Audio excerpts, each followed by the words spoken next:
Your show will go live in 5 seconds. 4, 3, 2, 1.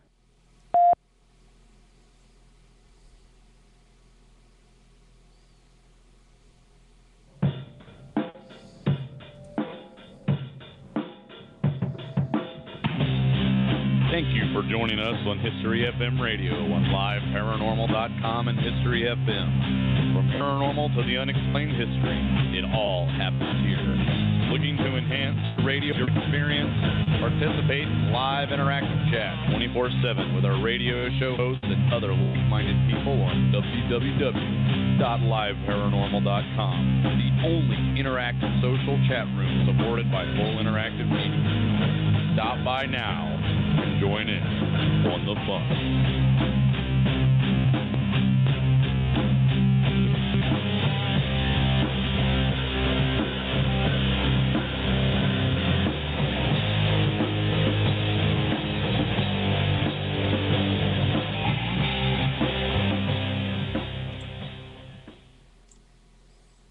Between science and ignorance there is filler.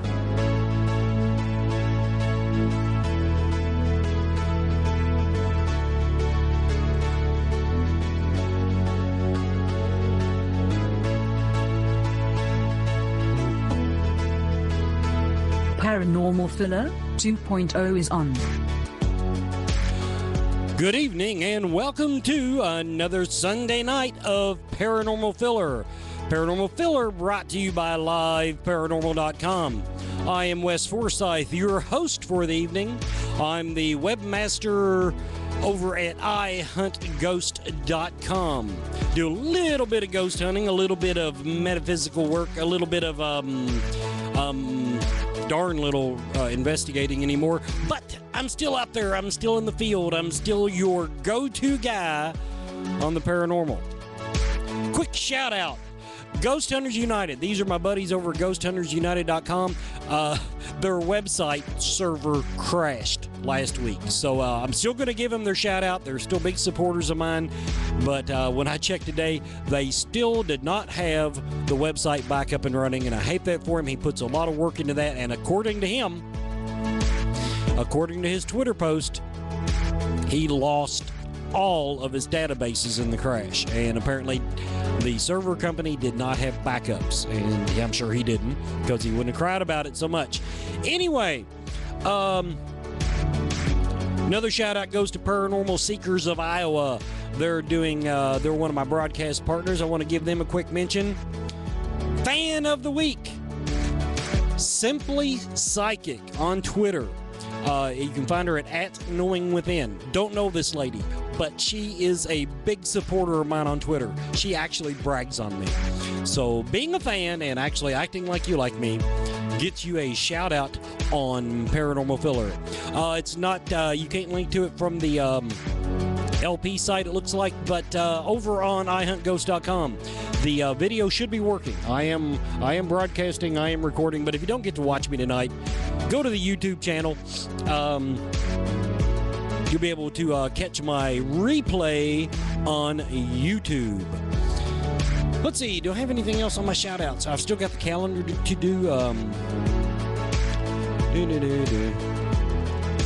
Going through my notes here, but I can pause during the theme song because there's no dead space.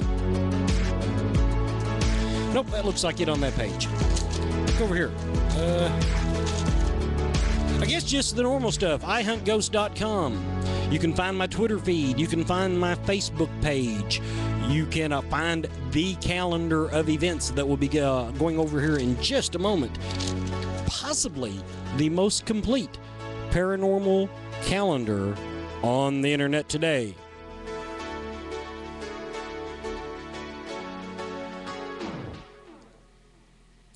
So let's do the calendar events. Let me pull up the webpage here. Guest tonight. Oh, and I need to go ahead and bring Nikki in. Nikki's probably getting bored sitting there. And so I'm going to go ahead. Nikki Paranormal is my co-host for this Sunday night. Hello, Nikki. How are you doing? I am wonderful. How are you? I'm still. Is this Mercury retrograde bullshit done yet? Because I still feel off my game.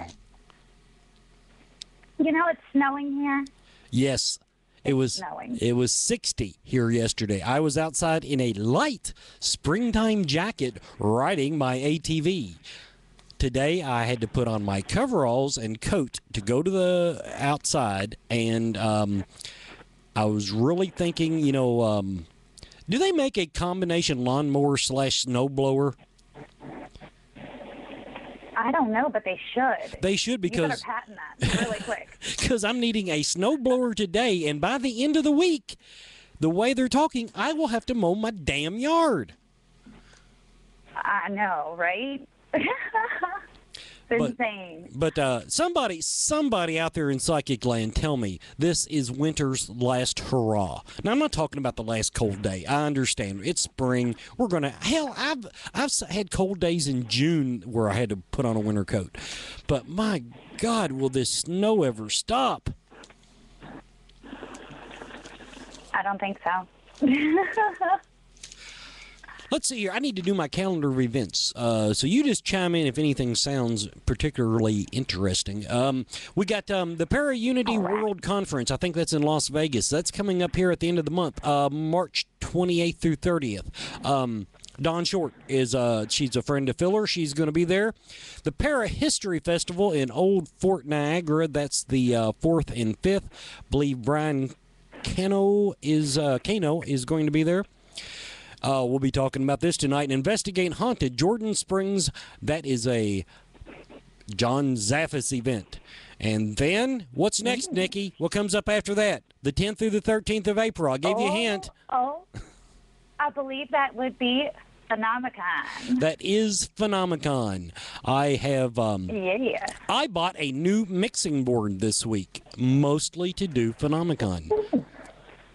Oh, boy. New toys. Yeah, well, it's my other mixing board, other than I actually think it's unusually delicate because some of the lights have already quit working and it's lost a channel, but it's as big as a, well, I put it this way, I don't, beyond it being metal and looking like a bomb, I'm not even sure it's the right size to get on an airplane, so that gives you an idea how big this son of a gun is. Wow. It's a rack mount model, but when I bought it, I was in a hurry and that was the only one they had in stock, blah, blah, blah. But anyway, so I've got me a nice little one made specifically for microphones because it's not like I'm DJing the dance or anything. So yeah, we spent some money on Amazon this week. Another quick reminder, after Phenomicon, that's of course in Gettysburg, Pennsylvania, 10th through the 13th. Meet me, my lovely co-host, and some other people from Live Paranormal. We'll have a booth there, and we'll be broadcasting live all weekend. Then I do want to go ahead and give a shout-out to Mystic Paranormal Fair. That's the 4th through the 13th, Lexington, Kentucky. That's in April. Monthly event, but it's a really neat thing. You can get psychic readings. They got a palm reader now. They've got... But oddly, the most popular thing there, I think, is still there's a lady that does a foot detox. You soak your feet in some type of magical fluid, and it sucks all the bad mojo out through your toes. I'm open to that. Why not? I've never done it. The times that I've had time to do it, and the money, which it's not that expensive, but the times that I've had time to do it, there is always a line. I mean, like I said, it's the hot item at the Mystic Paranormal Fair. Haven't been to the acupuncturist for a while, but they got one of those. They've got masseuses and energy workers, and you can get your aura picture taken. So it's a really neat event, and that's Patty Starr's thing. Patty Starr of Scarefest fame. I like to give her a shout out. Got a few other things coming up. You can find them on the calendar, but I do want to go ahead and give another shout-out to the Spiritual Gathering Expo in Louisville, Kentucky. That is in May, the 23rd through 25th of May, and that's Bishop Long and Willie Windwalker's event up in Louisville. And I want to give them a shout-out because Live Paranormal is the official radio of the event. I'll be up there broadcasting yet again. And tonight on the John Zaffis special episode, we've got 2 passes to give away for the Spiritual Gathering Expo. So we'll be asking people to call in a little later in the show. So don't everybody pick up their phones yet, like they ever do on my show. But we all you got to do, when we tell you to call in, say hi to John Zaffis, and then Nikki will get your name, and we'll leave your name at the door. You will have 2 free weekend passes for the Spiritual Gathering Expo. Let's see. Let me pull up the thing here. Oh, I think John has actually dialed in. That rocks so much to have a guest call in on time. I am flying tonight. Welcome to the show, John. Thanks for having me. John Zaffis of Haunted Collector fame. Now, John, you're on the air. Of course, I'm Wes. This is my lovely co-host, Nikki Paranormal.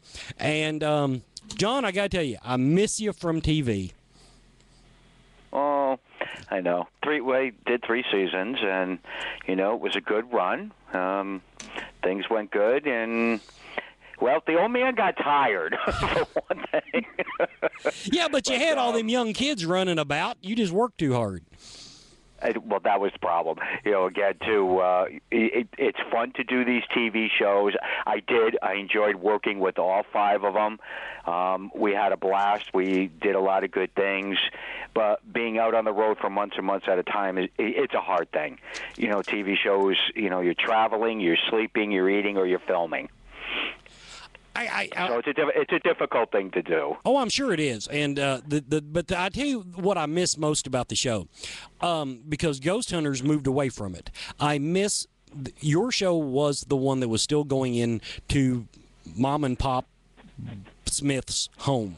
You were still doing the residentials. You were still helping people, and showing how you did it. And that is what I liked about the show.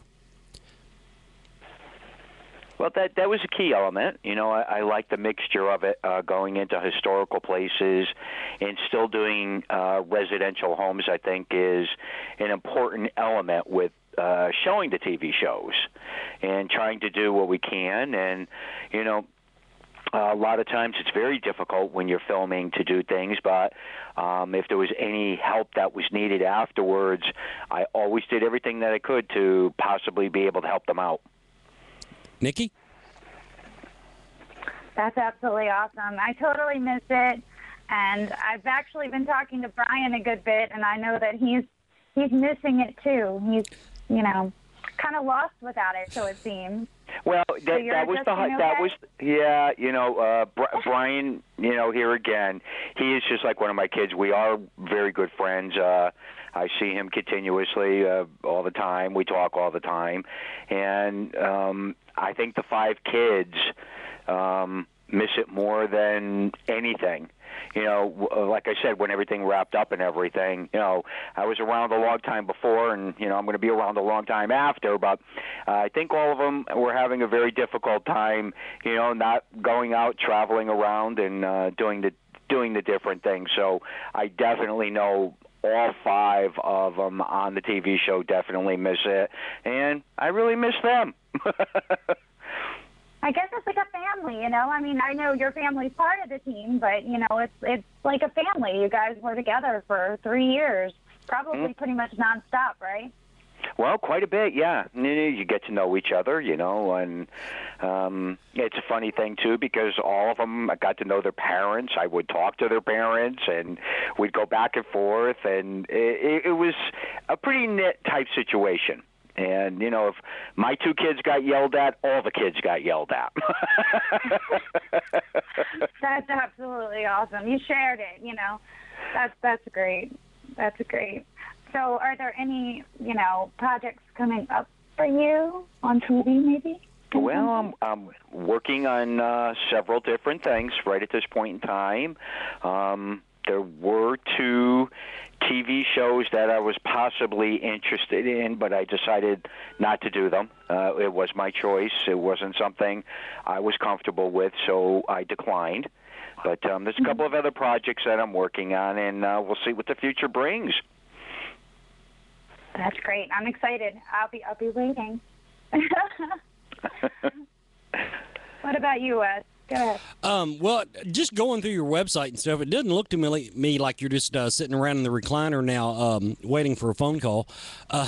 You've got several events coming up. One I got it pulled up here somewhere on the computer. I know you had to reschedule one from just this month.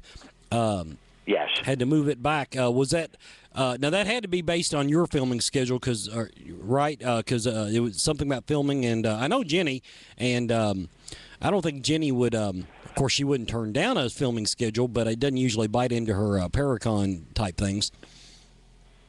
No, there's something that was definitely scheduled, and unfortunately, with a couple of things coming up right now, when they ask you to film, you definitely have to be available, and when they're pulling a crew together and everything, you have to be available, even regardless sometimes when you're doing other events or you're doing something. And it's a difficult thing because it's something that bothers me tremendously when I have to reschedule something. But unfortunately, there's a couple of things coming up that I just have to shift around in the next couple of months to be able to do something that I'm working on right at this point.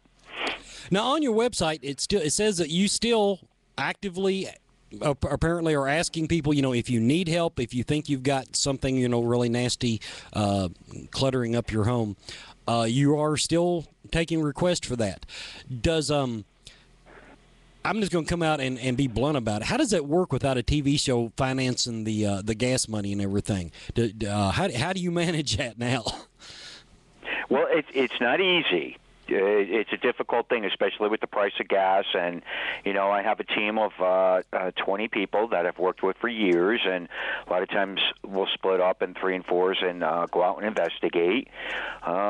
Again, a lot of times, you're grateful if you're out doing a residential piece of property or something and somebody offers you a few dollars towards the gas, because I do not, charge. I don't have a fee or anything. And again, most people are very accommodating with that, and they understand that, and, they'll chip in and throw you a few dollars towards your fuel cost and tolls and things like that. And most people, they love to feed you when you go to these homes, and a lot of times they have food there, so it makes it a little bit easy. But I do stay current with investigating. Now, not as much as I did. I will say that, but I do still go out. Currently, right at this point, I'm working on several cases that I'm directly involved in. So I will always keep busy investigating and being involved as far as a lot of that goes until the day I can no longer do that. Now, one more thing I wanted to ask before I pass over to Nikki. Your book, I didn't even realize until I started researching you. I mean, I'd heard of you, and for some reason we hadn't crossed paths at any of the Paracons until just this past year, which, incidentally, Ross Opera House still wants you to come to see them. That's the people you met at Scarefest. Okay. But now I've done lost my complete train of thought because I get so excited about the Ross Opera House. But I was going with your book. Tell us a little bit about the book, since I obviously have not read it and was not even aware you had. I knew you wrote. It seems like you write forewords for half the paranormal books out there. But I know.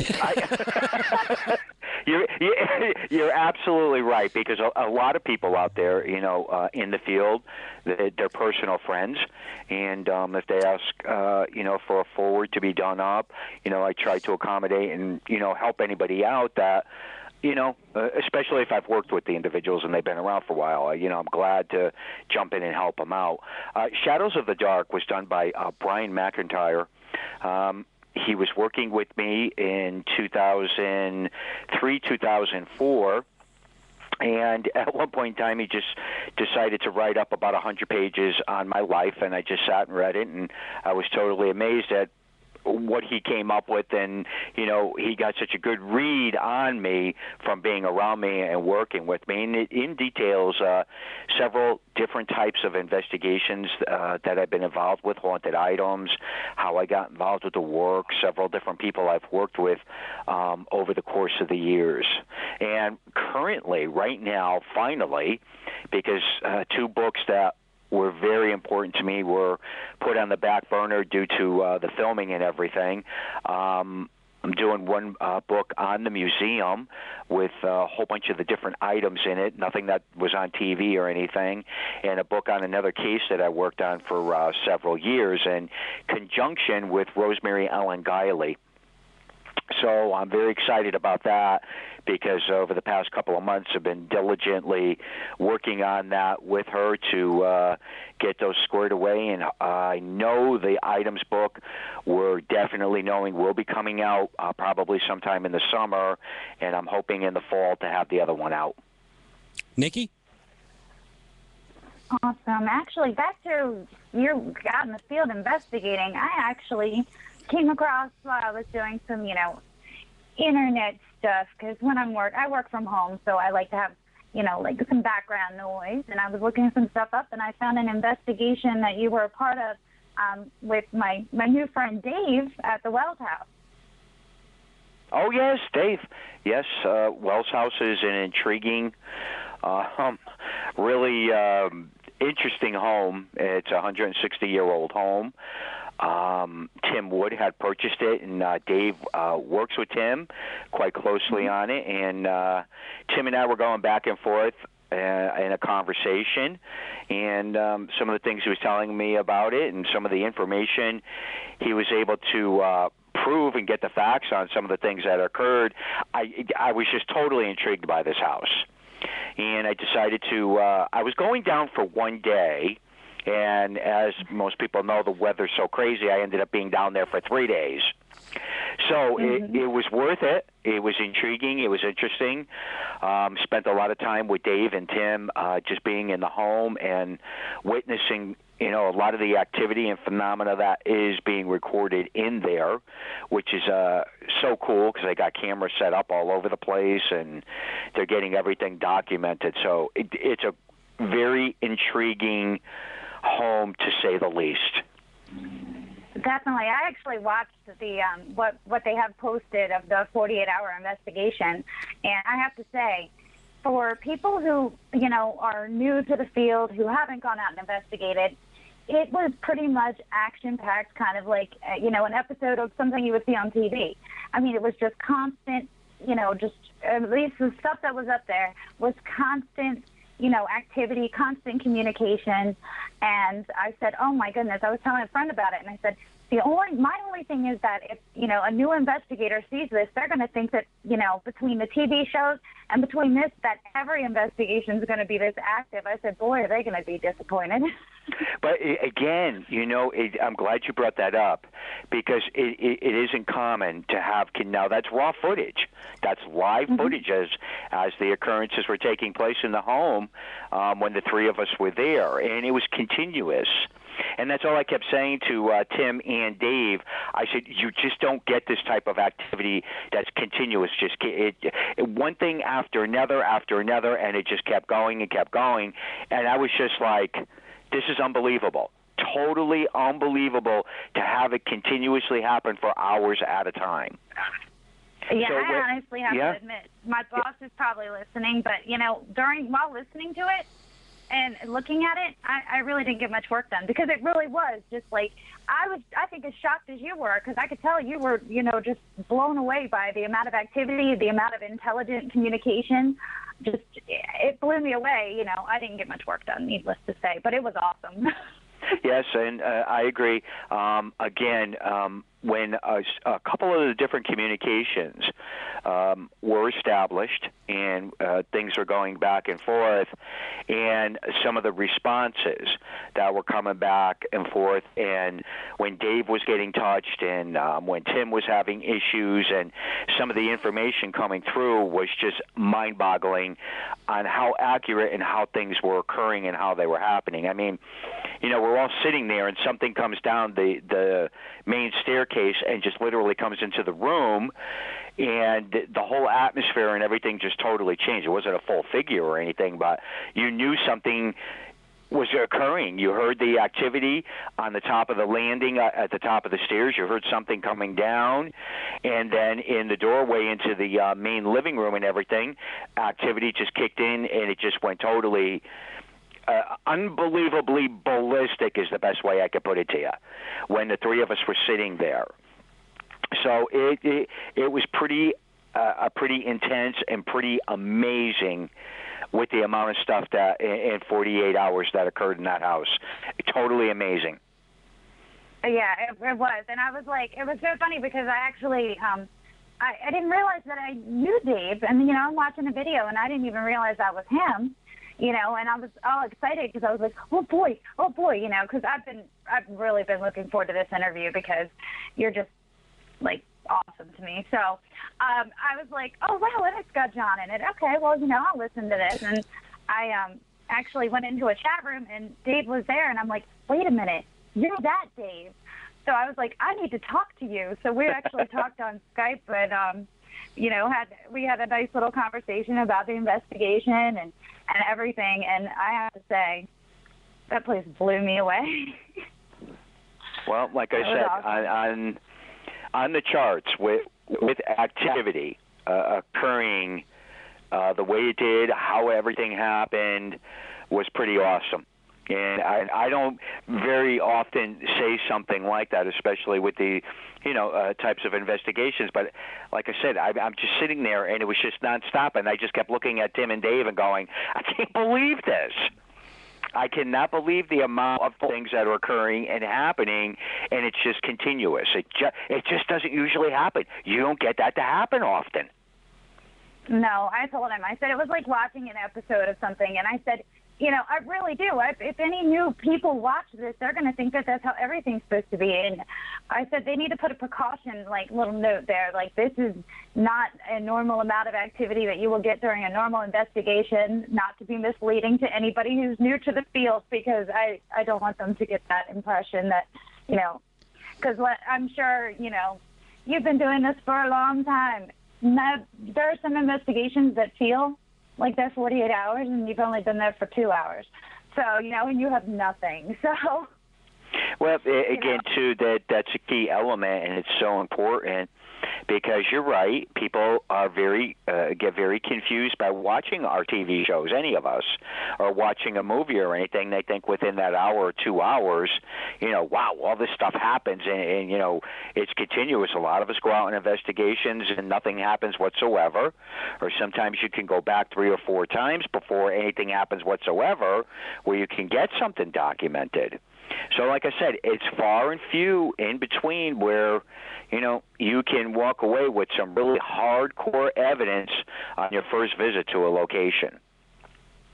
Yeah, that was definitely awesome. And have you ever been to anywhere else that had that kind of constant activity? No. No?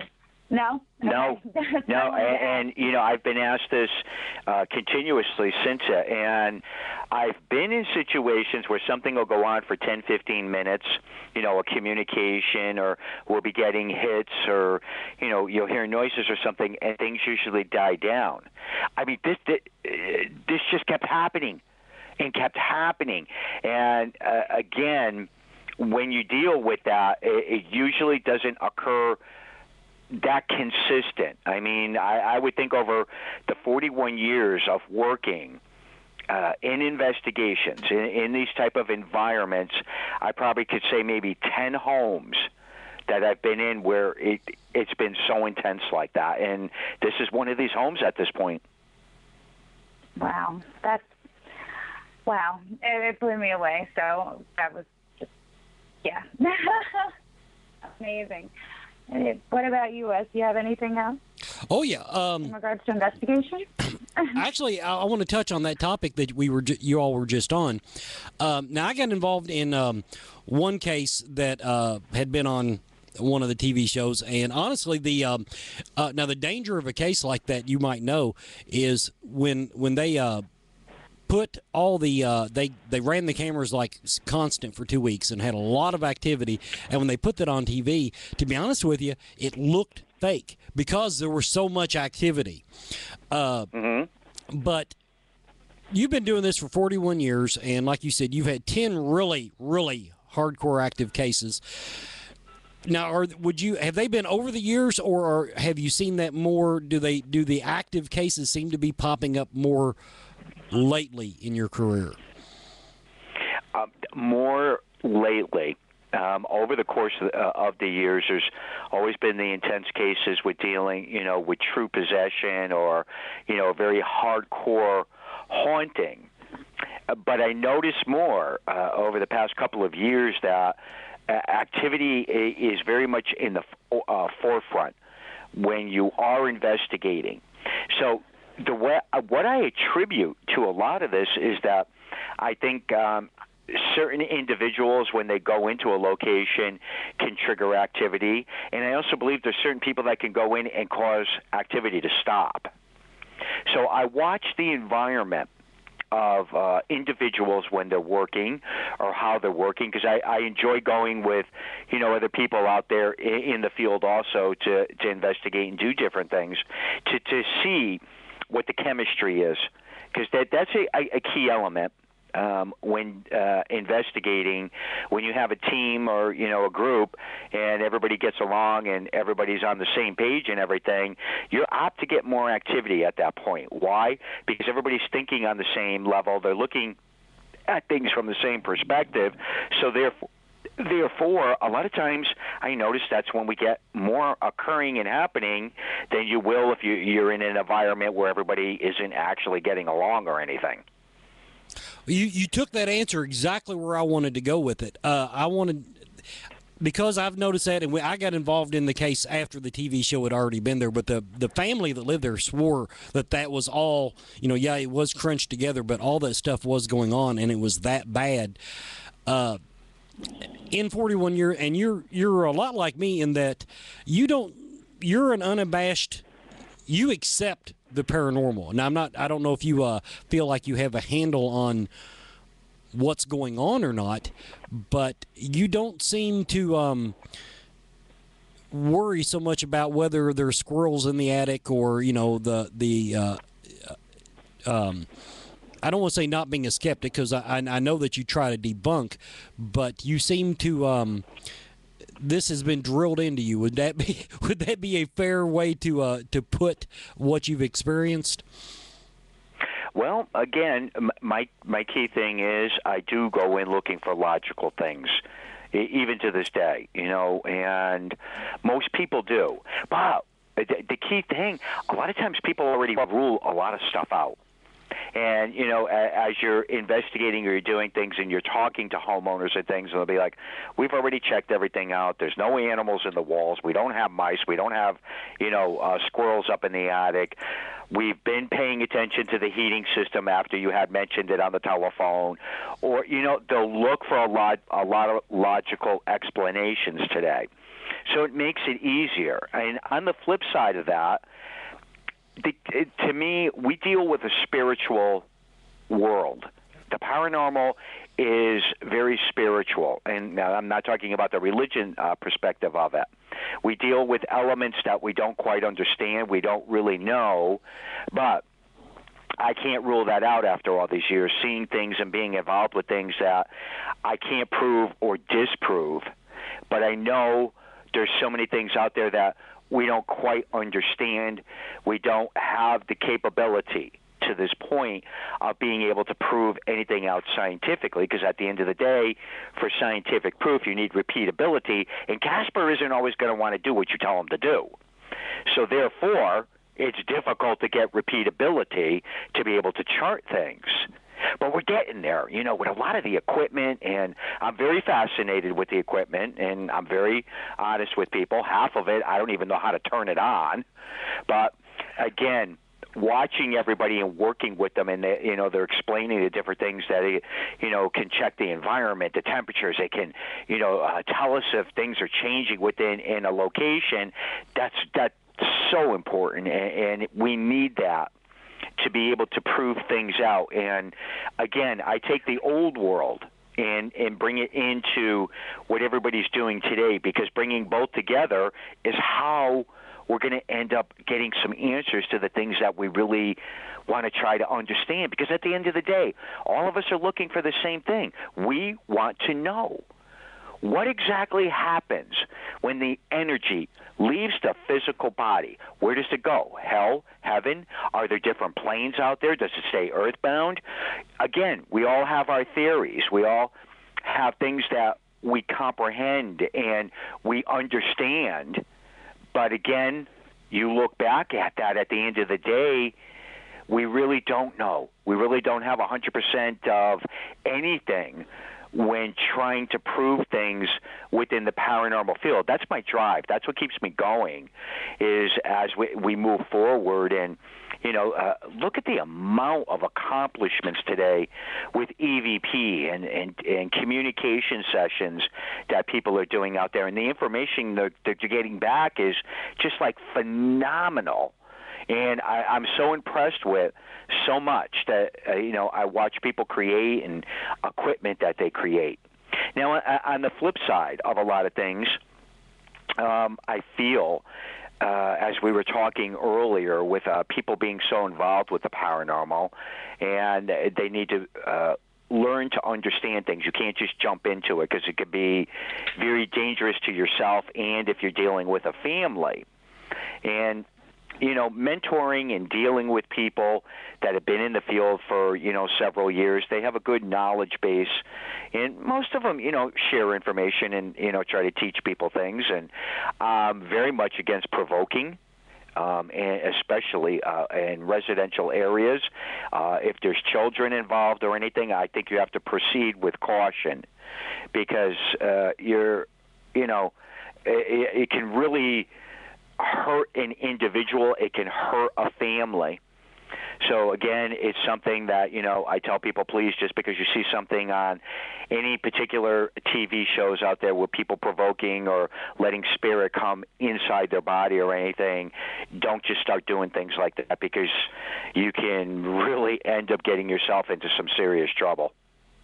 Okay, we're going to take just a short break now, give a plug for the Spiritual Expo. We'll be right back after this brief commercial break.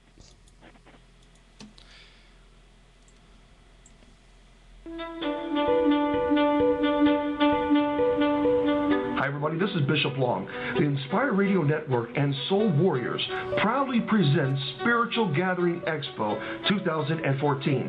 Now, this gathering will be unlike any other because this expo focuses on spirituality. And we should note that this expo is open to all. And because of that, we are welcoming to all spiritual walks of life. We're going to have fantastic speakers and presentations. But we're not going to be focused on a pair of celebrities who charge $50 just for a signed picture of them. This will be unique, and I'm very excited about it. Go to spiritualexpo.org. Again, spiritualexpo.org, and join us for a very different conference.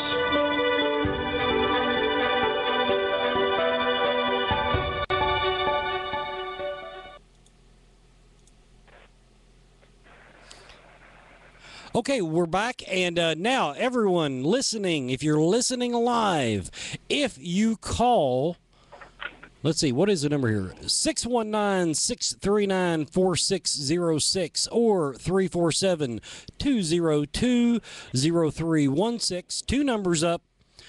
We have 2 passes to the Spiritual Gathering Expo in Louisville, Kentucky, Memorial Day weekend. So call in. First person calls in, we're going to say hi to you, let you say hi to John, and then we're going to get your name, and that's all we need. So it is official. We're going to give away 2 passes. First person that calls in. Now, John, as we took the break, you were talking about kind of call it the warnings that you try to delicately imbue on new investigators. Do you personally do anything other than attitude and experience to protect yourself when you go into these cases? Yes, I am a very religious person, believe it or not. Am I a Bible thumper? No, I'm the farthest thing from that. But I do believe very strongly in the power of prayer, and that's what I use for myself. And a key thing for people to understand, you have to have a positive force within your life. And, again, being a demonologist, I've studied all different religions and cultures and everything across the board. And, one element that is the most important thing in our lives, is to always bring that positive energy with you, no matter what you practice, no matter, what you believe in, and call upon that positive power to be able to help protect you entering into a investigation. And when you leave, I always recommend to people to do the same thing, because it works for me. Does it work every time? No, but the majority of the time it does. And I believe, like I said, very strongly in the power of prayer, and that's what I use. Nikki? Actually, on the demonology topic, that is, I wanted to get your point of view. I know, and now when you're listening to investigators and teams and everything, everyone claims that everything is a demon nowadays. What is your take on that? It's an epidemic. I'm talking very vocal on it because it's disturbing to myself, a lot of different clergy members and spiritual people I work with out in the field. When people go in, you're going in to evaluate and trying to figure out what's happening. And you must be very careful when you start telling people they have demons in their house or they have demons coming up through the floorboards. You can deal with a human spirit that could be just as nasty. So you got to be careful when evaluating or claiming that something is demonic. I work on a lot of cases, and a lot of them are human spirit cases, and they're not necessarily anything to do with something demonic whatsoever. But again, that is thrown around very lightly today. It's scary. I call it an epidemic, because you got to remember, once you go into a home and you start telling people they have demons in their house, you're planting that seed.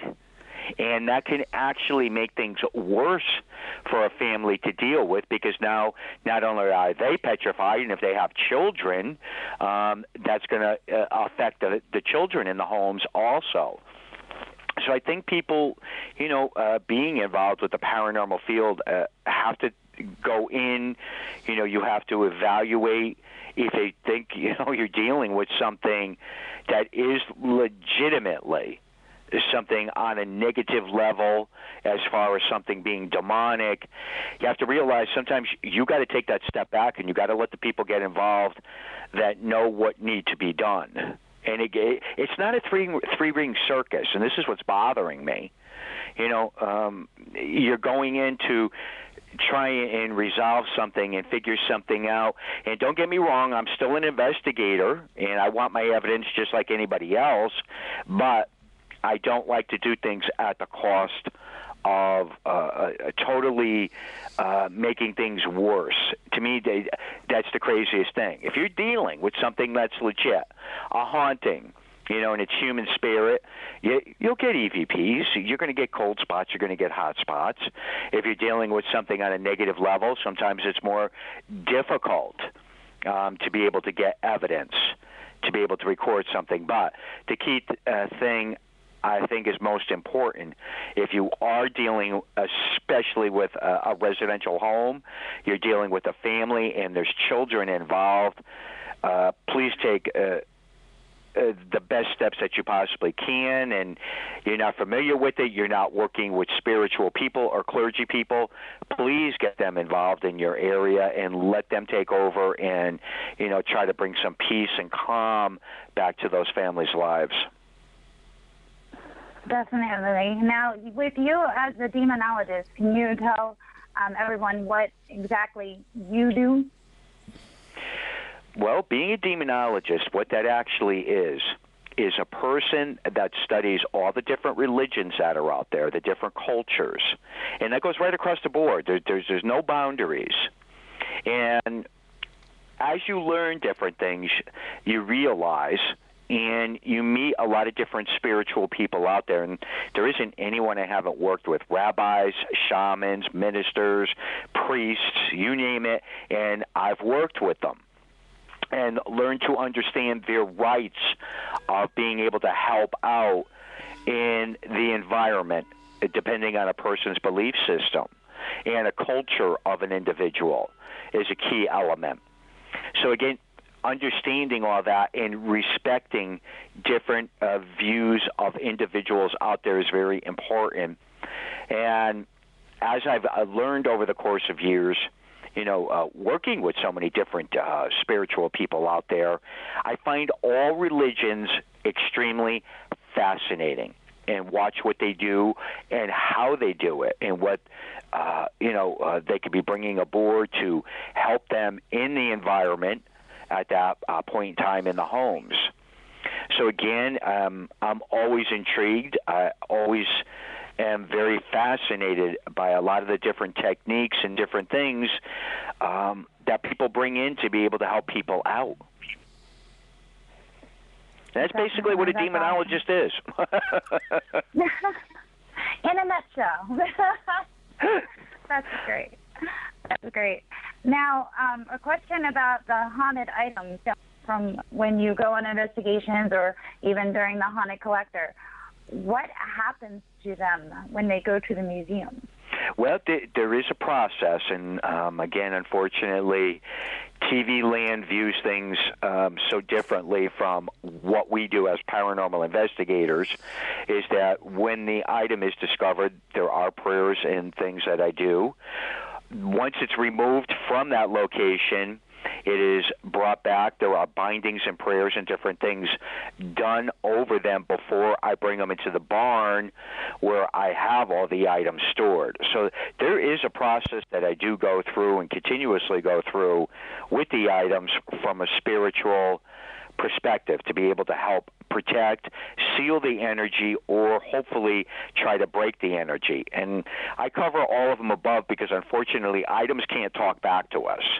So therefore, a lot of times your methods could be different per item, or what it was used in, or how it was even used. Awesome. Back to you, Wes. Now, on the museum items, you kind of mentioned something there. I always wondered about, okay, because I'm a believer, I believe in ghosts, and I believe most of them don't mean to get attached to Grandma's spoon or the ashtray or a stadium cup or anything. Is that the go-to thing first, to release the spirit and to try to get them to move on to where they belong, or is it pretty much just, well, if you want to be with this ashtray, we're going to lock you in a cake platter? I mean, I don't want to sound insensitive about it, but I'm coming up on the end of the show.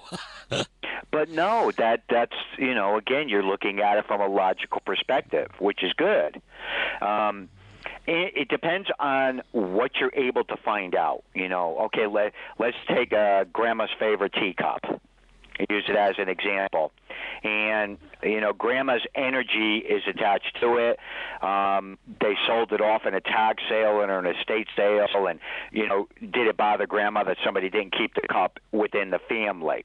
Okay, this is very common. It's been happening for thousands of years. It's something new.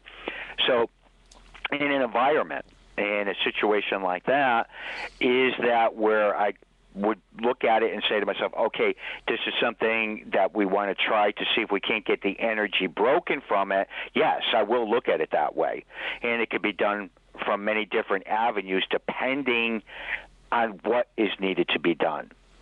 That's where it gets confusing a lot of times with items or homes or deliverances and exorcisms and everything. It gets very confusing to people. A lot of times things are done. They are practiced to see what the result is going to be. Is it going to work or isn't it going to work? Sometimes we don't know. We have to give it time to find out.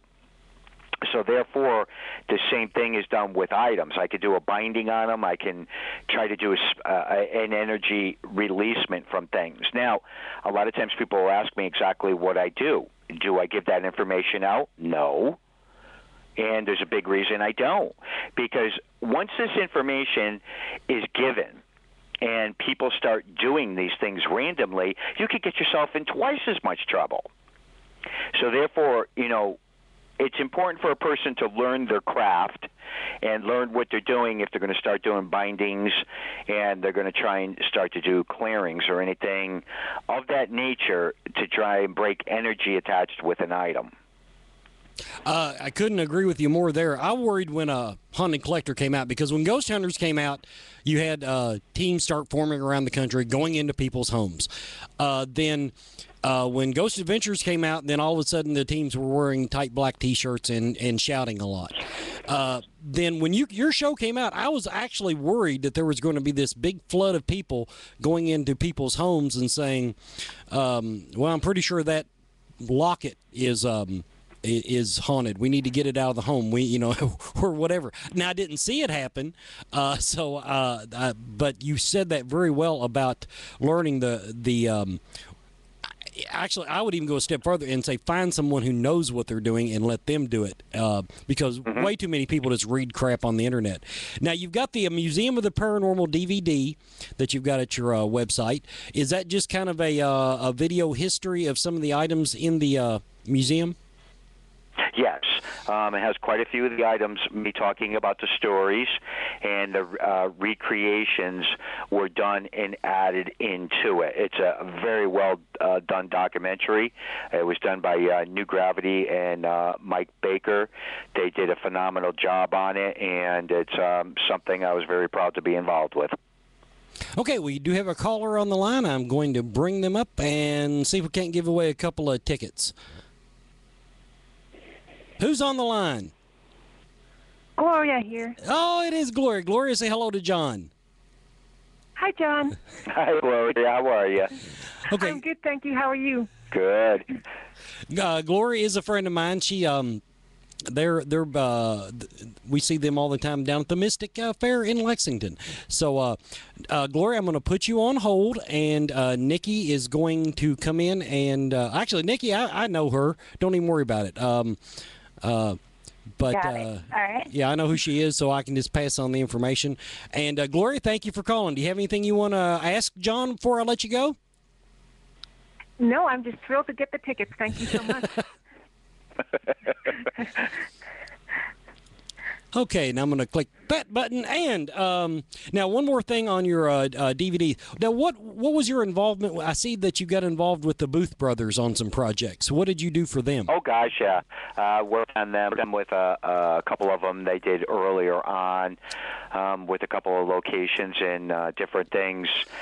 And it was a lot of fun. It was interesting. I mean, there's many DVDs out there that I don't even have, listed up on my website. I mean, one of the key ones that is important as far as trying to understand some of the work that I've done over the years is The World Within. That covers a lot of my aspects of a person trying to understand the real world of the demonology, and that was produced and done by Brian Cano, who worked on the show with us, and Chris Mancuso.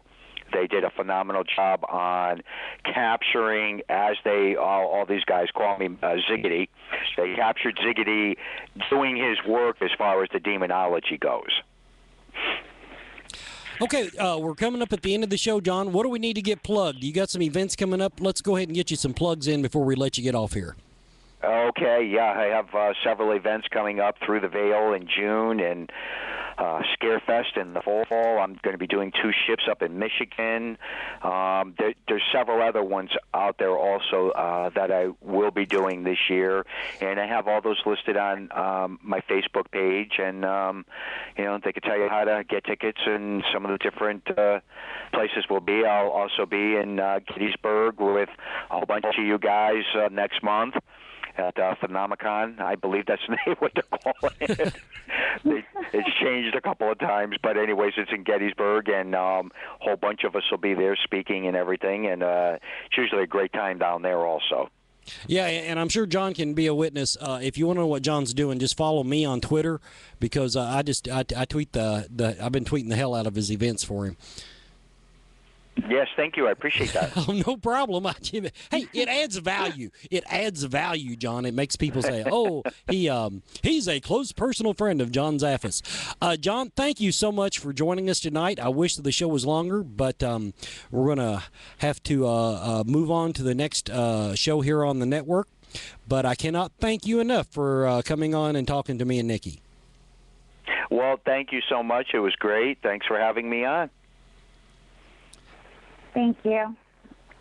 And I'm going to unceremoniously hang up on someone as famous as John Zaffis because I do my own production. And there goes Nikki and everybody. Thanks for tuning in to Paranormal Filler. This has been just a great episode. Next week, I should go ahead and tell you next week, Trip Paranormal. It's Paranormal Team. And a special thing, Friday night, you're going to be able to meet on the Paranormal Icon my new co-host. I've added a third co-host. So check the Paranormal Icon out. That's 9 p.m. Brought to you by LiveParanormal.com. Michelle McKay will be on with me then, so you get to meet her. Then she'll be coming on the air with me for her debut episode next Sunday. Thanks, everybody, for tuning in.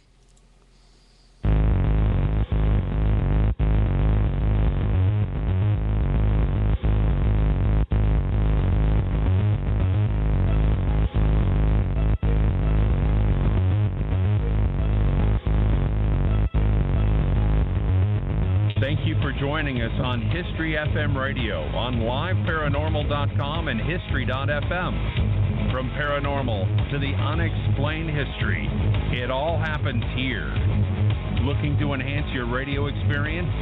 Participate in live interactive chat 24/7 with our radio show hosts and other like-minded people on www.liveparanormal.com, the only interactive social chat room supported by full interactive media.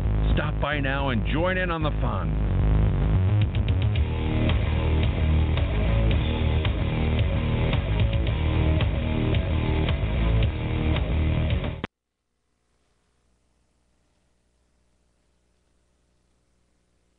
Thank you for using Blog Talk Radio. Goodbye.